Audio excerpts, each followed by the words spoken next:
How's it going, everybody? Bryan Alvarez here on Wrestling Observer Live. We are here every day, Monday through Friday, noon Pacific, 3 Eastern, Sundays, 3 Pacific, 6 Eastern, Saturday mornings with Jim Valley, 10 a.m. Pacific, 1 Eastern, Sundays with Andrew Zarian. And it's Thursday here on the show, and you know what that means? We got a lot to talk about, including last night's AEW Dynamite, which was a quite great show. Particularly, man, that Will Ospreay Darby Allin match. Holy smokes, that match was awesome. So we'll tell you about the show last night. We've also got Ring of Honor Final Battle, which is coming up tomorrow. It's actually a very, very busy weekend. We have the SmackDown show. We have got the Hammerstein Ballroom on Saturday for Collision with a bunch of Continental Classic matches. Next week's Dynamite, 5 Continental Classic matches. World's End coming up the following weekend. And a lot to talk about. We'll also talk about AEW on Max. There's been a lot of talk about what's going to happen when AEW moves to Max in 2025. We'll tell you about the library, what we know thus far, also pay-per-views, etc., etc.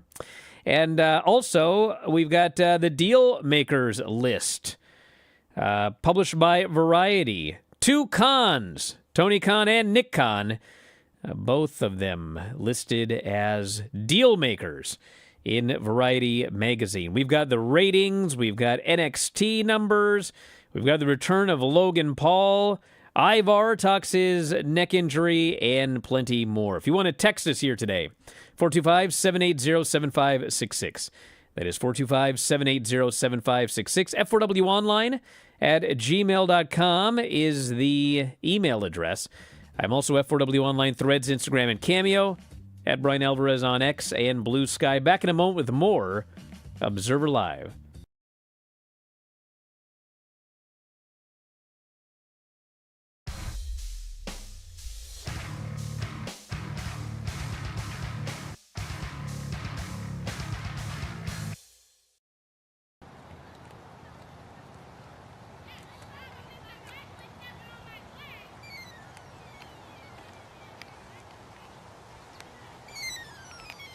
Green Hill. Hello. He's escaped. Do you know which way he was headed? Okay, thank you.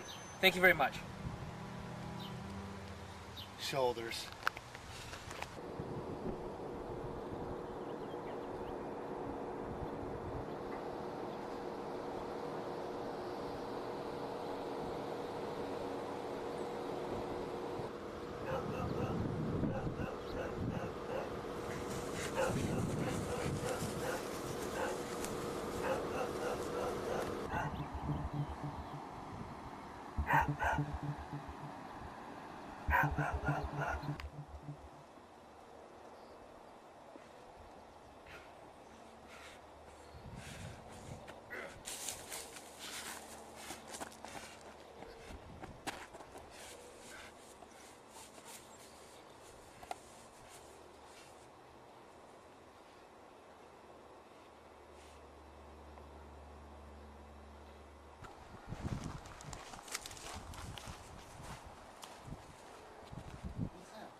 He's been here.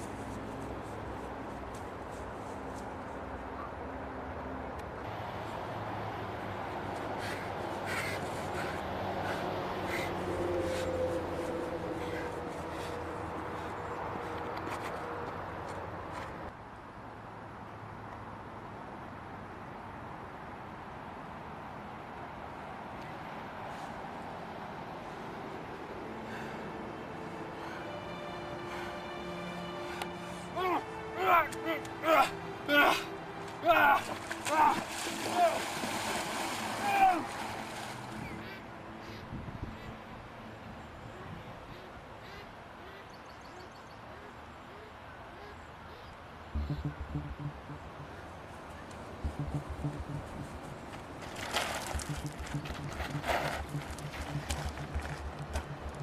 Vinny's straitjacket. You're getting close.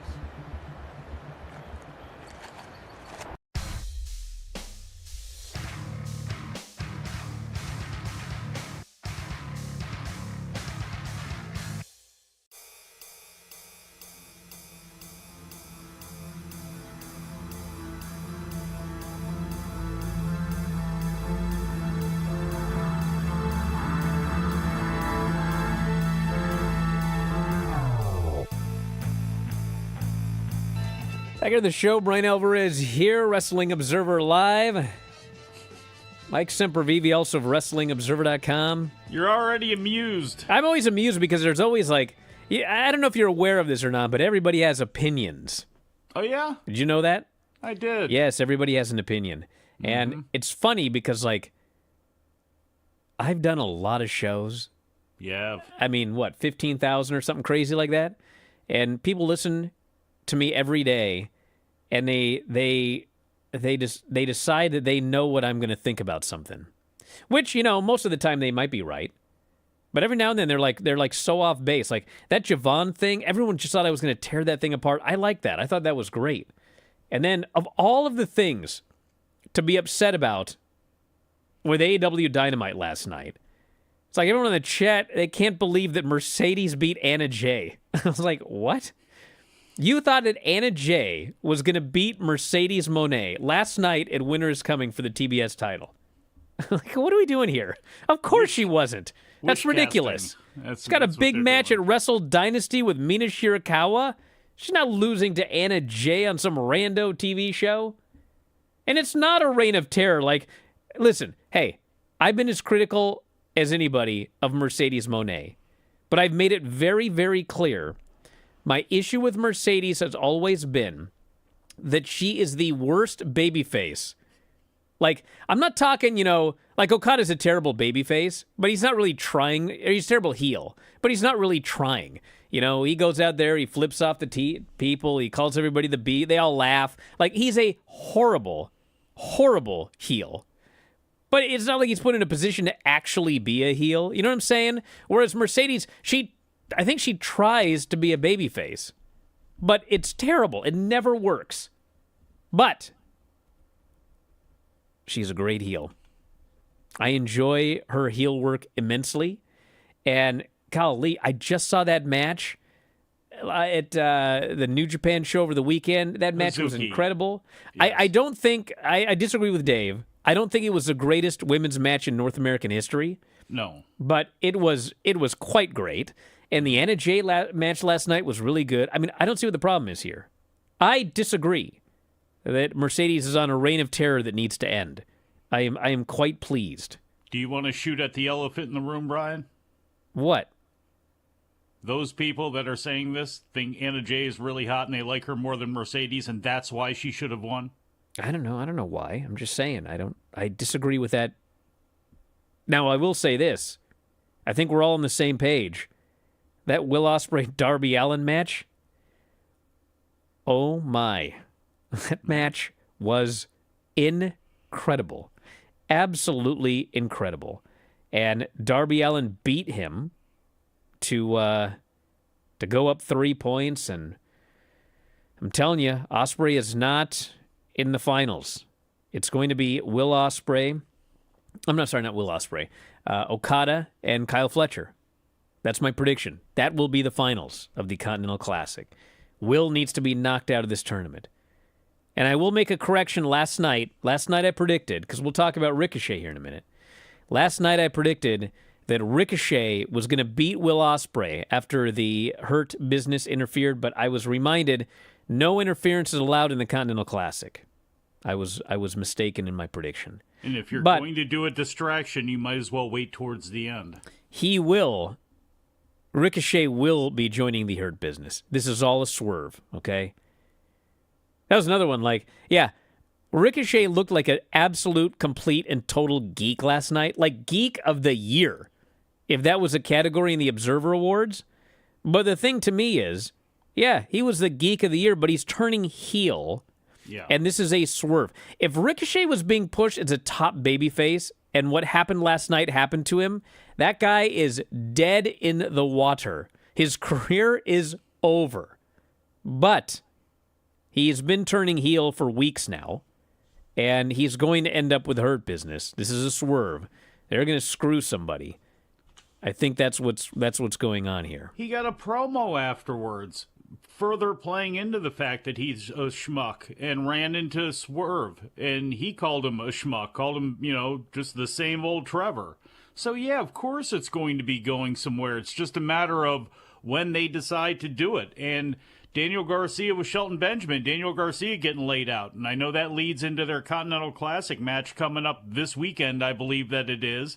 But that could be a match for the TNT title coming up at World's End. So and you could see interference in there, because where's Max Caster been? If we get Swerve and Lashley again, which I think we probably will, is Caster going to play a part in that? Ricochet is obviously turning heel. It's just a matter of, is he going to join MVP and all those guys, or is he going to be an associate member or something like that? They could play that storyline too. I hope they don't. And he's just a full-fledged member, but I can see that group growing here. I got to say one other thing I was thinking about with Darby. They did a spot where this guy goes for the coffin drop off the post, and he hits the apron and then lands on the floor. And, he does a lot of crazy things, but one of the things that he does that nobody ever recognizes is he will take something that looks like he was killed, and how can I explain this? Sells it. No. Exactly the opposite. What? Okay, so most people, let's say that you put a bunch of chairs in the middle of the ring, okay? And you slam somebody on the chairs. They hit the chairs and they grab their back and they writhe around and do everything like that. Darby went off the top. Yeah. Okay, Darby went off the top and he missed and he hit the apron, okay? And you could hear it. And the key is you didn't need to do anything else. No, of course not. He hit that apron and splatted on the floor, and he did not grab his back. He did not scream in agony. He just died. And it actually made it look so much more devastating than if he would have hit that thing and went, and grabbed his back and, writhed around on the ground. No, man, he was dead. I mean, I watched that thing and I was like, that's like, there's, okay, sometimes it's like you get hit with something and then you don't want to oversell it. You know what I mean? So it's like, yes, whatever. And then there's like the big move that obviously you have to sell the big move. But then there's a move like this where you're just dead. And by not making a big deal out of it, by just being dead, it actually made it so much worse. And he does that actually with a lot of, he'll do a flip dive and hit a chair and, grab his back or whatever. But every now and then there's a move that's like, okay, he's dead. And that's how he sells it. He's dead. He just is unmoving afterwards. And it's like, oh, man. Do you know why he can do that? Because he's awesome? Oh, sure. Yeah, that I guess you could say that's what it is. I would say probably a lot of dead nerve endings and the fact that he has put his body through so much by doing so many, I would say, stupid things in his life. But, at the very least, challenging and dangerous things, if you decide to look at it that way. Certainly things that I couldn't do physically on bikes and such. He has built up such a tolerance for pain that, yeah, he could take that bump and do that. Not everybody can do that. In fact, most people can't, because you get thrown onto the buckle. You're going to lose, knock your breath out, or you're going to have pain and you're going to roll around. I mean, yeah, if you can play dead, cool. But with some of the stuff that he does, only he can react like that, because only he knows what it's like to have gone through that kind of pain and do much worse than that. It's like all of the other jackass kind of guys. Higher pain threshold. Well, we'll talk a little bit more about Dynamite later on. Hey, if you have any comments on any of this, 425-780-7566. That is the text message line, 425-780-7566. Or you can email me at f4wonline@gmail.com. And have I mentioned I do cameos? Yeah. Do you realize that Christmas is mere days away? Round the corner. And you can't think of a great gift to give one of your good friends who absolutely hates my voice? Well, have I got a suggestion for you. Cameo. F4WOnline.com. Or no, Cameo. Whatever. Bryan Alvarez. F4W Online. Hey, I'm F4W Online at Cameo. Just search my name. I'm a big star on Cameo. Back in a moment, Observer Live.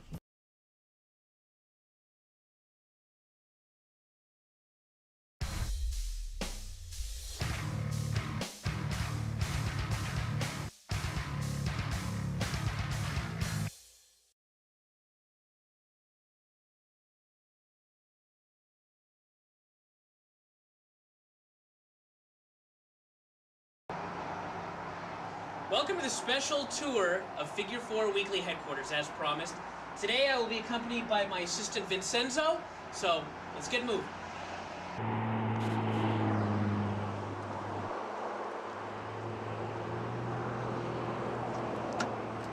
Hey, don't worry about it. Today's a special day, I'll drive.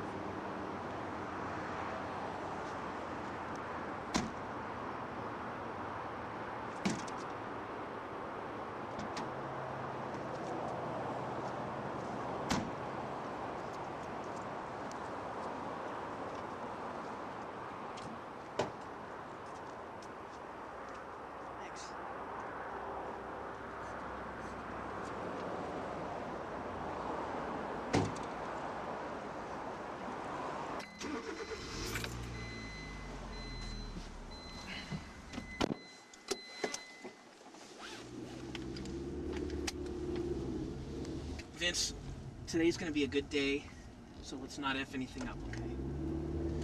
Now, I'd like to tell everybody, I just want to give a short speech on the way to the compound here today, and that is that we are going through very tough economic times right now. Right, Vince? It's a time of stock market crashing, the yen is devalued, a time of woe and want. And many of you watching this right now, for all I know, are unemployed. But the good thing is, and I always like to look on the bright side, as Vince is well aware, the good news is that for every dark cloud, there is a silver lining. And the silver lining is that Figure 4 Weekly is doing great. It's a huge success right now. Subscriptions are up, quality is down, profit margins are skyrocketing, things are going very well. So, the one thing is that I don't want to make it seem like money is everything, because money cannot buy happiness, but what it can buy is enormous houses, and that makes me happy. So, we will be going to see my enormous house, the Figure 4 Weekly compound, and that's where we're heading right now.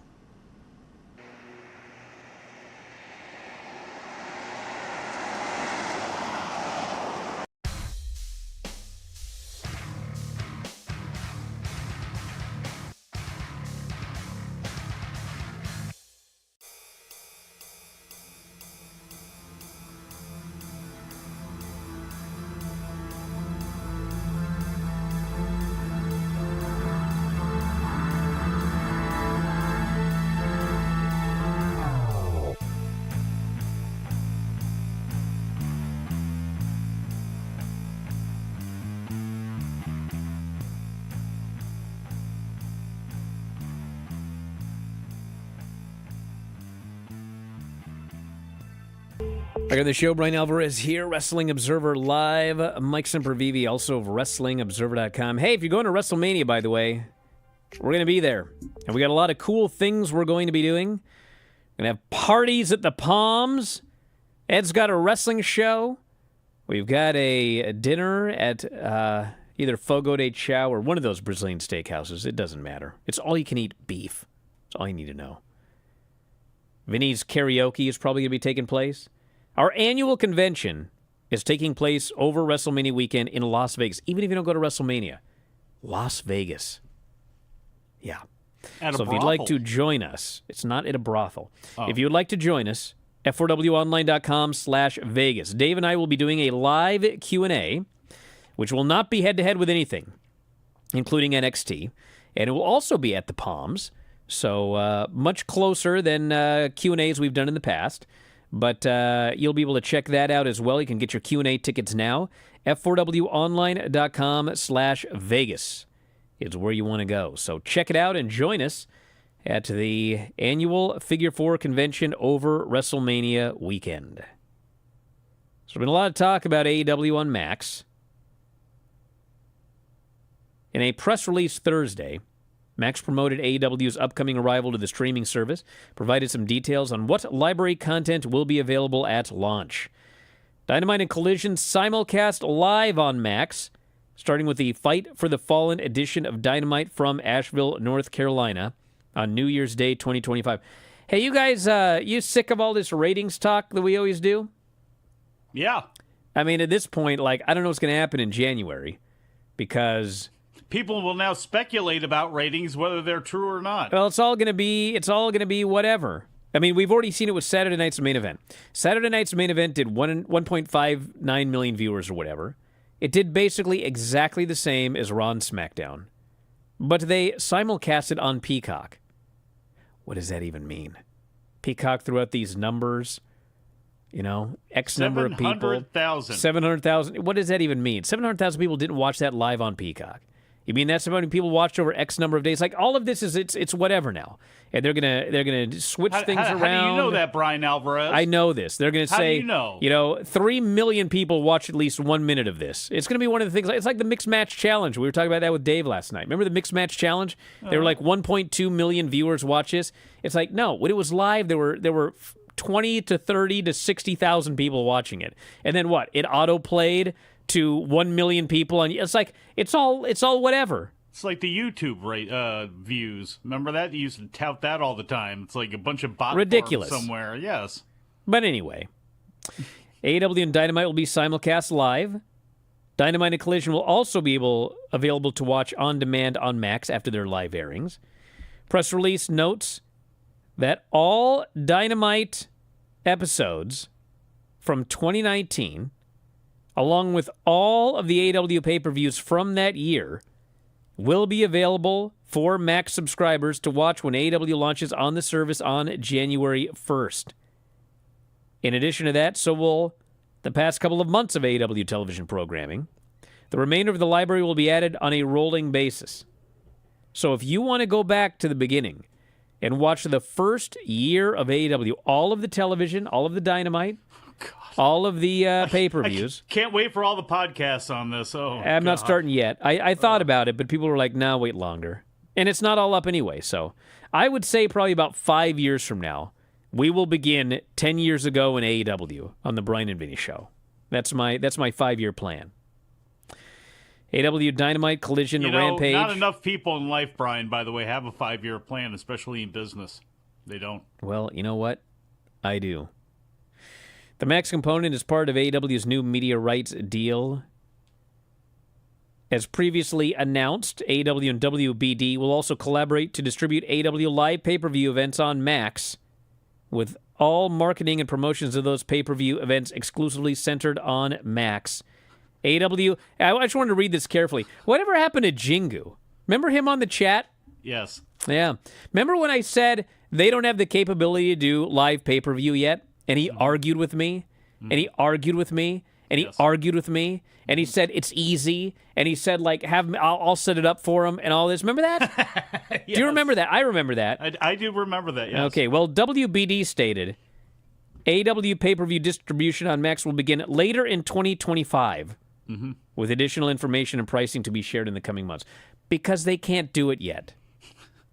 I've been telling everybody this forever. And he's like, well, I watch live. It's not a live sport. It's a live pay-per-view. Okay? Obviously, they can air a live sport because they're putting Dynamite and Collision on Max simulcast starting in January, but they can't do pay-per-view yet. They're trying to get it set up. At some point in 2025, it looks like it will be set up, but it's not ready yet. Clearly, they didn't know that Jingu could have set it up for them. If he were still on the chat, maybe I'd figure out how to get them in contact with each other so he could make this work. I believe that more than ever, it is obvious that Warner Brothers Discovery... I thought you were going to say it's obvious that I'm always right. A lot of issues and problems, and They are very slow to figure things out. I mean, just look at some of the problems with TNT and TBS Sports. Just look at AEW programming sometimes when it comes to technical glitches and errors and sound issues and all sorts of things. They're just a little slower on the ball.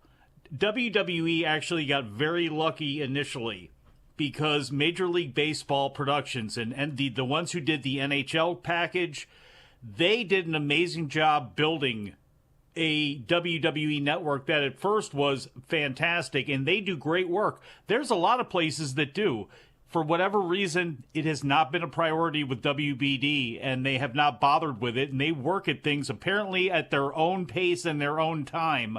So I think the biggest thing when it comes to Max right now is how much of a discount are you going to get on the pay-per-views for AEW if you order it through there? Or, again, if they offer that option, a coupon or some sort of rebate back to buy it through whatever source they would like. Excuse me, did you say a coupon? Well, it's a more coupon. Of a coupon, yes. A coupon. I'm old. A rebate back. You know, something where... Do you have to cut it out of the newspaper, or can we do a digital coupon? Well, look, if they... Let's say In Demand, which is still a group of cable providers that funnel pay-per-views through them, and they get a cut of it. Until WBD is set up for pay-per-view, of course, at that time, they're going to want you to order it through there, but... Will they offer a discount to Max subscribers who come on? Will they offer a discount for an AEW pay-per-view if you order it a certain way, that way as opposed to a YouTube TV or something like that? I wonder what they're going to offer up for all that. And once they do get it up there, how much of a discount are they going to give people to order? NXT on Tuesday, 708,000 viewers on the CW and a .16 and 18 to 49. So viewers are up, but 18 to 49 was down. So more old people have been watching NXT again of late, which I'm fine with because I'm old. Mm-hmm. But you got a coupon? That's the story. Early bird special. Man, I don't know if it was the lead-in or what, but I saw those Collision quarters. Brandon Thurston posted them yesterday. Yeah. And I don't want to say I've never seen anything like it. The Black Monday stock market crash? But, oh my God. Wait till this weekend, brother. Like, this thing just went, fell off a cliff. Opened at 391,000, immediately lost almost 100,000 viewers, then lost another 70,000, then lost another 30,000, then lost another 30,000, then lost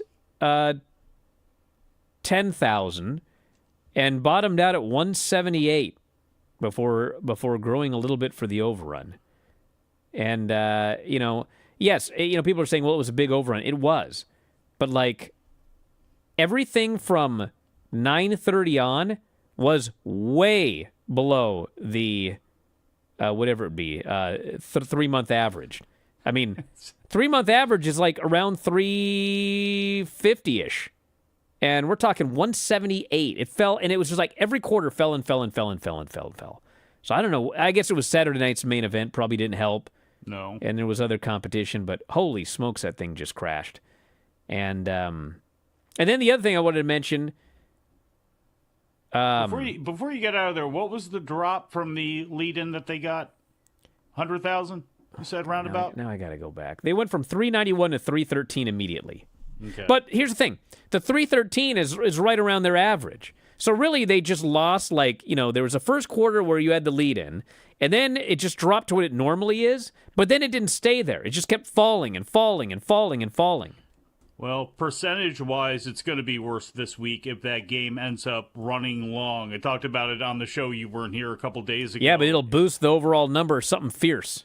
Let me tell you. Yeah, but you know what? Everybody knows that that's a paper line at this point. You can't pull that out because everybody then looks at the drop-off like you just did, and we'll see what it is. I can't believe that it will be lower than what it was this week at the end, 178,000 or whatever it is, because it's really, I think, just the football game and basketball on again. There is no WWE there, so I don't think it's going to be lower than that, but it could be close. It could be around 200,000, which again is not good. No matter how you cut it, it's not good.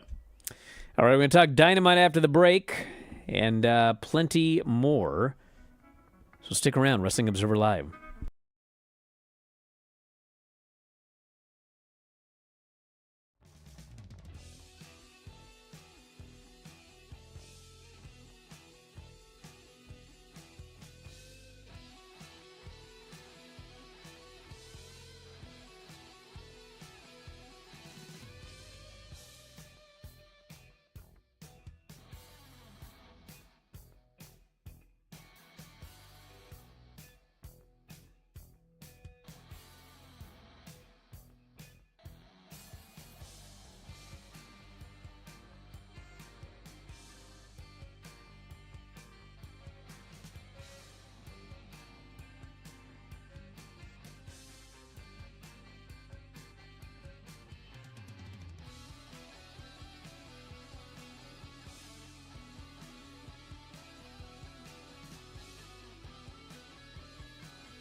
Back in the show, Bryan Alvarez here, Wrestling Observer Live. Mike Sempervive, also of WrestlingObserver.com.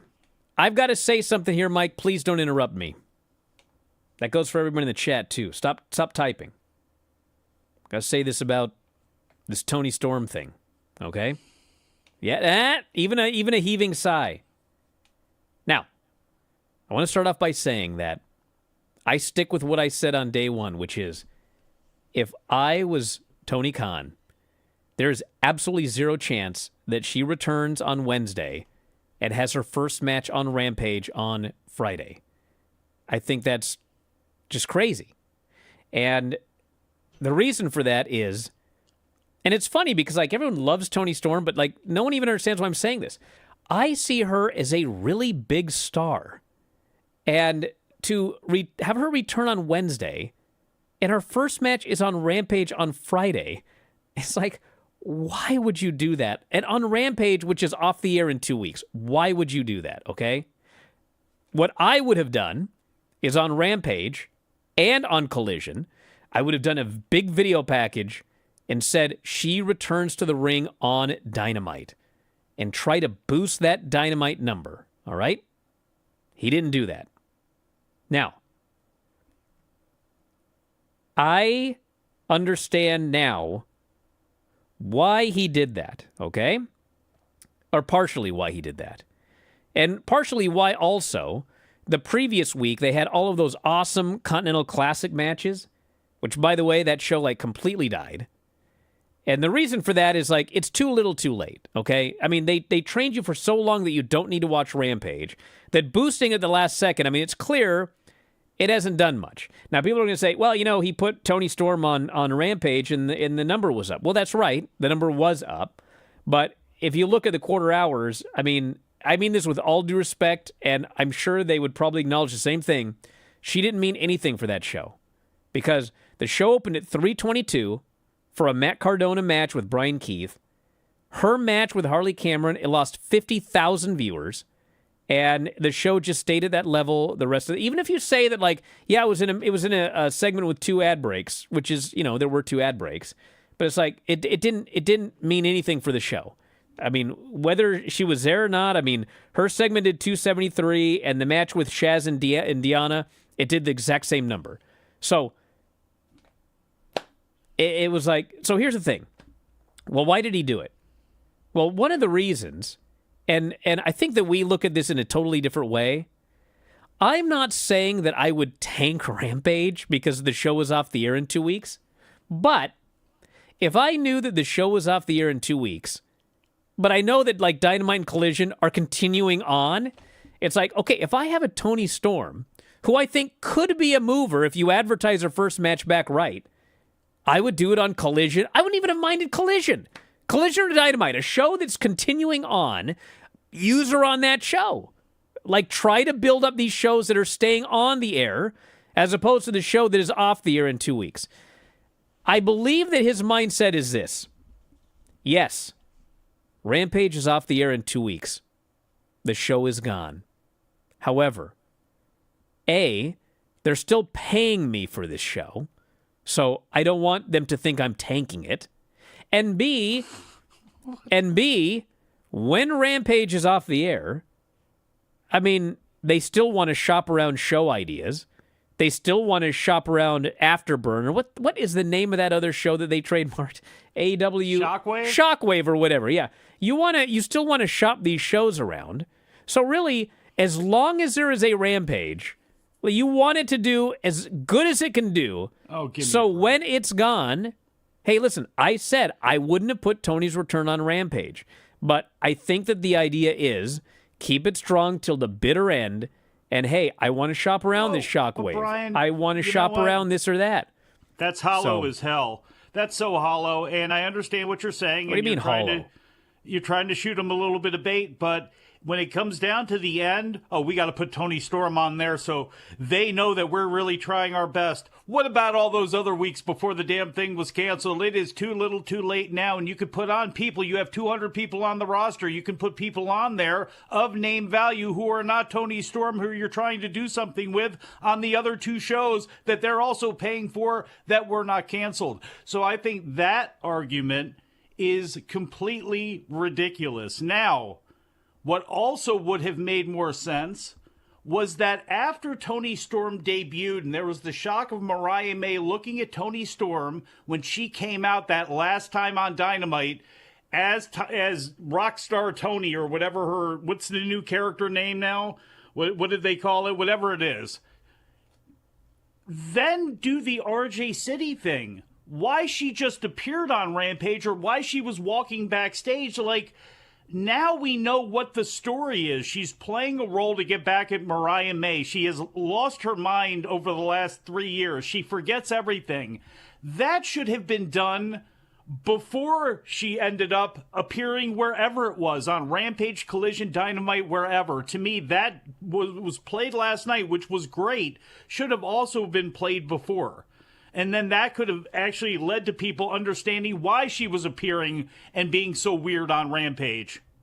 But yes, Rampage, having her on Rampage makes no sense whatsoever. I can't believe anybody argues that. And if that's what they're thinking, then they should have actually dotted those I's and crossed the T's on that show long before Tony Storm came back.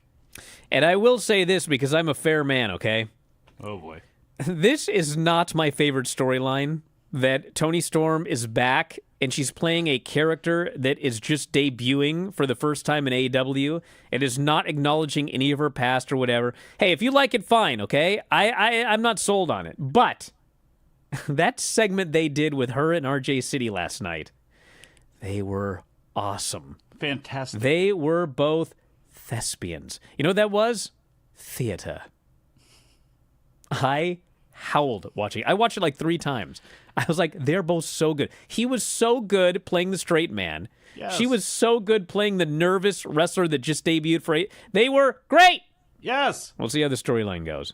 Now, that's the thing. Portrait of a rock star. Like, now we actually have an understanding and a meaning for what she's doing, which is obviously confusing everybody, but I would assume it's to get back at Mariah May, obviously. well, of course. He's going to beat her for the title in Australia. Let's not be silly. So the show opened up, basically, there was like a whole bunch. There was like 5 minutes of stuff before they went to the ring, just dudes arriving and everything like that. And then out comes Mercedes and Anna Jay. Very good match. Mercedes beat her. My only issue with this match is my issue with every Mercedes match. The finish sucks. It virtually never looks good. I don't know why she just doesn't use the bank statement or whatever they're calling it now. It's like, you know what it is? You know what it's like? What's that? It's like the money clip. Oh, yeah? How many years has he been trying to get over the money clip? I like the money clip. It never gets over. Not one time has it ever been more over than the Rainmaker. It's the fans' fault. Never. Red ink. They like the red ink more than they like the money Every time clip. Mercedes puts on that bank statement, the place goes nuts. And then she sets her up for that wacky finish, and they're like, oh, there's that move again. You know, unlike the Z360, which Zoe Stark needs another aesthetically impactful move she can hit on bigger people and when things go south or they get tired, because it doesn't look good when it's not hit perfectly. But with Mercedes, that move, I think I've seen it hit once where it actually looked good. It looks terrible. Why not just go ahead and change it back to what everybody wants it to be? Use one of the other moves. Do you guys remember when she wrestled Kyrie and she debuted the move for the first time? Yes. And it looked terrible? And like Yes. all of a sudden we had all these conspiracy theories about, oh, Kyrie doesn't like her, and you know they had some problems in WWE and she dead weighted her and she made it look bad or whatever. And it's like, can we run that back now? I mean, it looks horrible. So everybody doesn't like her and they're dead weighting her? Or maybe the move just sucks. Anyway, FTR did a promo. They're out for the rest of the year, a whole 10 days. And they're going to be back at the Asheville show. And they're not coming alone. I thought they would be a little more subtle with the return of Adam Copeland, but apparently not. Although, to be honest, if they're telling you, basically, that he's back in the new year, it will be a surprise when he shows up at the pay-per-view to screw Christian. That's what I think is going to happen. I like it. MJF did a promo, and Adam Cole appeared on the big screen. And I'll talk a lot about this tonight. But I don't know what it is with this story. It's like these fans do not care about this story at all. And man, when Adam Cole revealed that he's going to have backup at the show and it's Taven and Bennett, this got a negative pop because everybody presumes they're turning on him. Duh. I actually think he's winning the ring, but nobody else does. And they think he's an idiot for trusting these guys. This has been the best skit that they've done in I don't know how long when it comes to this group, but the problem is everybody that's been a part of it, I mean, everybody's got fatigue over MJF and Cole and all of this crap. Everyone's laughing at me saying he's going to win the ring, but when it happens, I'll tell you why I knew he was winning the ring. Okay, well, I'm thinking Kyle O'Reilly and Cole against Taven and Bennett for the love of Roderick Strong, and what unit will Roderick Strong come back to? How about that? I'll tell you now why he's winning the ring. All right, go ahead. Okay. Do it. Because have you ever watched Tony Khan's booking? Yeah. He comes up with an idea, and if something happens, somebody gets hurt, somebody whatever, It's just put on the back burner. And when they're finally able to return, he finishes whatever story he wanted to tell, right? We've seen this for years now. Okay? Yeah. So, last year, at World's End, Adam Cole was winning the title from MJF. But what happened was he got hurt. That's how Samoa Joe ended up winning the title, because MJF was out of there for a while. So what happened? Tony wanted Cole to get his big win for a championship over MJF at World's End. There was an injury that took him out of action for like 9 months or whatever, and now he's back, and as much as people have complained, what has actually happened here? They've picked up where they left off to lead to the same pay-per-view with something on the line.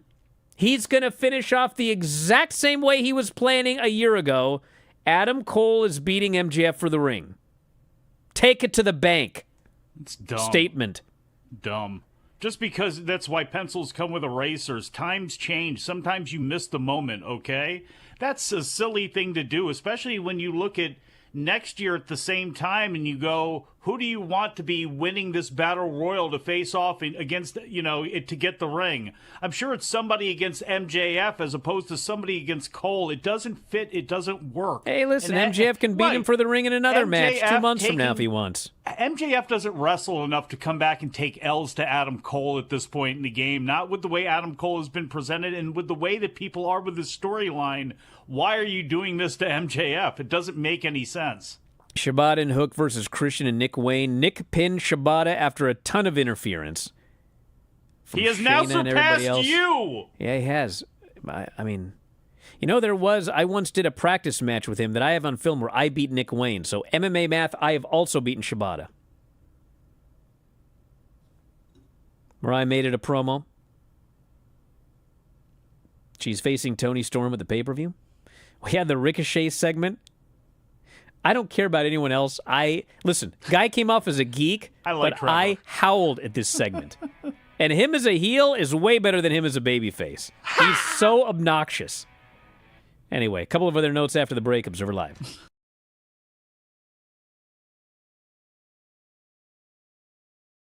We did, in fact, by popular demand, watch Ready to Rumble. The champion is some fat loser. Yeah, he's a completely talentless, no athletic ability, can't wrestle, broke bum that walked out on his wife and kid. But he was he's over. the world champion. He and was. in the movie, the well, yeah, but storyline that's is, a microcosm of wrestling, sadly. Yes. He feels so bad about drinking this entire slushy that cost $1.26, and he sticks his finger in his asshole and walks up to the clerk. Lance is dying. How could the movie be so bad? I'm not going to fault the man for that, of all the things in the movie. I thought for sure you were going to say you'd done this before. There's a reason I'm not going to fault the man for that. I just think with all the porta potties and farting in this, that I think Vince McMahon was a secret producer on this film. Had to have been. So then we get the Shermanator. He's playing a WCW arcade game. He uses some internet sleuthing to find the personal information of Jimmy King. He's searching the internet. Can find out anything on here. This movie was so antiquated. Every Nitro Girl is in a Nitro Girl outfit, except for this girl. They had her want dance her in something to stand totally out, different. Brian, like the captain. So we're so stupid. I got it. Captain Yes, Stavin. if you're watching this film, you're that stupid. I'm sorry. But I was also insulted by the fact they hired Michael Buffer to announce the Royal Bash, the fake-ass Royal Bash. $24 million budget. Wow. And probably $500,000 of that went to Michael Buffer. It made 12. You know, we should mention this cage match is the triple-decker Cage of Doom. Everybody buried it. It was horrible. Everybody hated it. And so they decided to make a movie.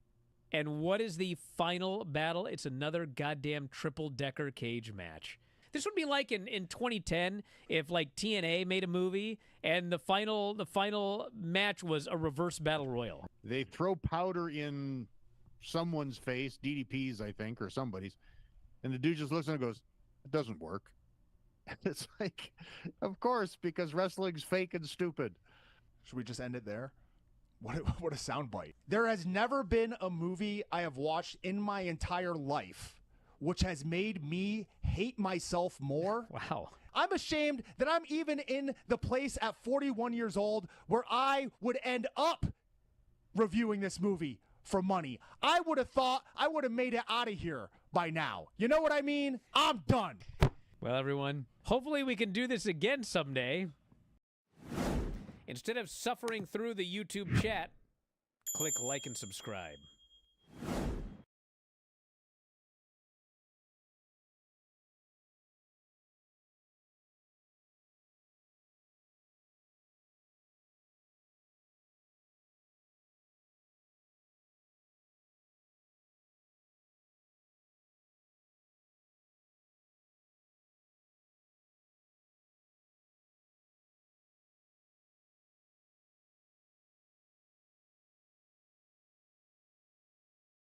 God, every now and then I check the real news during the break. What do I do that for? Oh, what happened? God, just there's always something stupid. More shootings? No. Anyway, America, speaking there's of always more shootings. real What's wrong news, with we're you? going to talk about humans and dinosaurs coexisting later today. That's right. After Dark Radio's coming up. Oh, my God. Natural Bridge, Virginia has just turned off their radios. Michael Cremo. Dinosaurs and people living together? Michael Cremo, the author of Forbidden Archaeology, is going to be on After Dark Radio the next 2 weeks. Like the Flintstones. The last actual podcast-only version of After Dark Radio, in fact. So you have to sign up for this one. And we'll be talking about all sorts of crazy stuff. It's going to be a lot of fun. And then January 8th, the show goes live here on Sports Byline every Wednesday at 2 Pacific, 5 Eastern. And it will replay multiple times overnight, I've been told. So those of you can just wait and listen overnight and relive the glory years of overnight paranormal radio. But it's going to be a lot of fun. We got a lot of guests. We got a lot of good guests booked for the show. And it's going to be very, very exciting. But you can check out this show at WrestlingObserver.com or F4WOnline.com/Apple, which is Apple Podcasts, F4WOnline.com/Spotify, which is Spotify, and F4WOnline.com/YouTube, which is, in fact, no joke, YouTube. Whoa. Yeah, and Apple Podcasts actually has a free trial. So if you're not a subscriber and you want to try it out and listen to all the podcasts, you should do that on Apple Podcasts, F4WOnline.com/Apple. Here After Dark tonight. What if I get a gift subscription to Audible for Christmas? Like, what could I use it on? Death of WCW. You don't even need the gift, dude. Hey, Audible has a free trial. You can listen to Death of WCW for free with that free trial. You should do it. I did it myself, all by myself. God, it was miserable. Anyway, we're out of time. Thanks for listening, everybody. Talk to you next time. Wrestling Observer Live.